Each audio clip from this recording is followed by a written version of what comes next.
Hello, everyone. Today I am bringing you a tale of four Andrews. I kind of borrowed part of the title from A Tale of Two Cities by Charles Dickens, written in the mid-1800s. Anyway, this first picture is Andrew, one of the original disciples, and given the job by Joshua of becoming a fisher of men, along with his brother.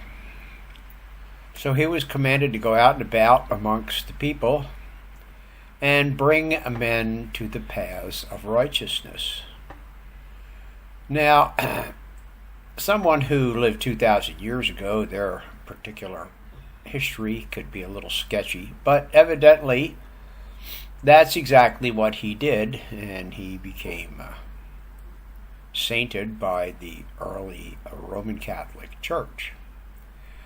The one thing I found a little unusual about him is his name, Andrew. That does not seem to be a particularly Jewish name. He was a Jewish fisherman. But to me, Andrew is more of a Scottish name, maybe? The reason I say that is because one person who's not directly on the list, but I think deserves an honorable mention, is Andrew Carnegie. He was born in Scotland and emigrated to the United States with his parents in the 1800s. He went on to become what many considered to be the richest man in the United States. He founded a company that became United States Steel, ultimately in Pittsburgh. And he sold out to J.P. Morgan. He sold his company to J.P. Morgan, a big financier in New York City. And he spent the remainder of his life doing philanthropic things with his money. He created all kinds of centers of learning and institutes and various other ways to help people out.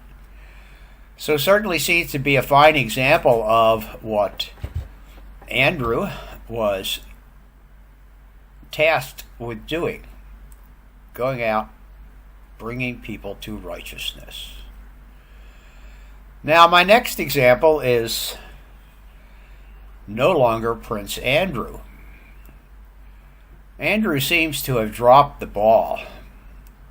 Not exactly sure what his problem was, but evidently he got tangled up in some kind of nonsense. I think it was with Jeffrey Epstein on his island. Whatever it was, it certainly brought about his downfall, because he certainly didn't seem to be following a path of righteousness. And his royal titles and such have been all stripped away by his father, the King of England, Charles. Now, it would seem that Andrew, since he had nothing left, I guess he gets some kind of stipend, so he's not starving on the streets or anything.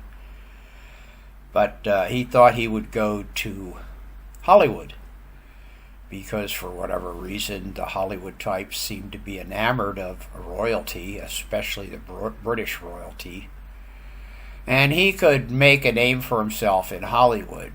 Well, unfortunately, because he came without the moniker of being, the Duke of Windsor, or any other attachment to the royal family, he was pretty much shut out and shown the door by Hollywood. So I suppose he's just out there floundering around in California right now, and maybe he will do something to return himself to the paths of righteousness. Now, as I understand it, he's also separated, I could be wrong here, separated from his wife, Sarah Ferguson. And I'm not sure they have children or not, but he certainly seems to have messed up everything about his life by choosing not to follow the path of righteousness. and do good deeds, which he certainly would have been capable of doing, because I think he was slated to become the next king of England. My next example is a guy you either love or hate, Andrew Tate. Now, Andrew Tate is quite a galvanizing figure. He has gained an international reputation, an international following, especially amongst young and middle-aged men. And he's one tough character. I mean, he basically came up from nothing and is well on his way now, I believe, to becoming a billionaire. That's quite an impressive feat. Now, of course, before Andrew got involved in all the social media and the discourse and everybody trying to bring him down, cover him up, and hide him, he did accomplish a pretty big and amazing feat. He became the 4-time world champion kickboxer in his weight class. And this was all before the notoriety came into his life. So Andrew Tate was quite accomplished before he started on this journey. And now he's quite a vocal commentator about the problems in modern society and trying to get young men to stop sitting at home on their mother's in their mother's basement eating junk food and playing video games, and then complaining about how bad their life is. Pretty much he's saying, get up off your butt, get in shape, put in some effort, find a way, and there seems to be plenty, because there are people that are becoming millionaires every day, to make some money and put your effort into that, and put your efforts into improving yourself as a man. It's a pretty positive message, even though the way he delivers it is often not seen as being very friendly. And I mean, they've tried everything, kicked him off of Facebook, YouTube, TikTok, locked him up in jail for no reason. My next example is Andrew Wilson. Came from a somewhat similar background.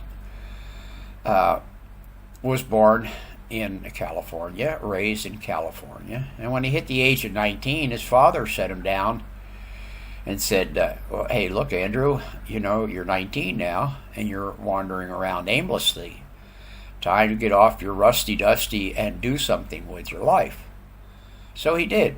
He went and became a robotics technician, engineer, maintenance guy, and was well on his way with that newly developed career.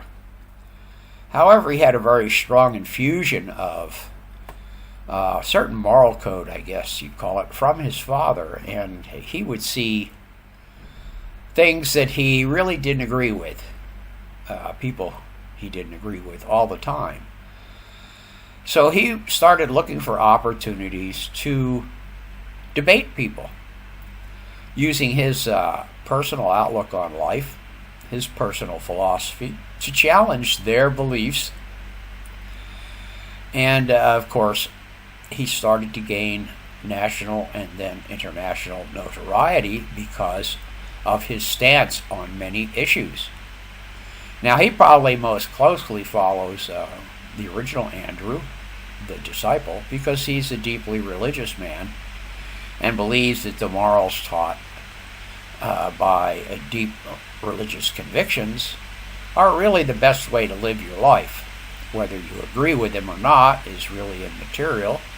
It certainly stood him well, and he's now gained quite a following in many different circles. He does that Crucible live format on YouTube and challenges people to look at their beliefs and prove that their beliefs are better than his beliefs. Most of those people fail miserably because Emotion doesn't stand up to logic, let's face it, folks. And delusion doesn't stand up to reality. That's it. Bye for now.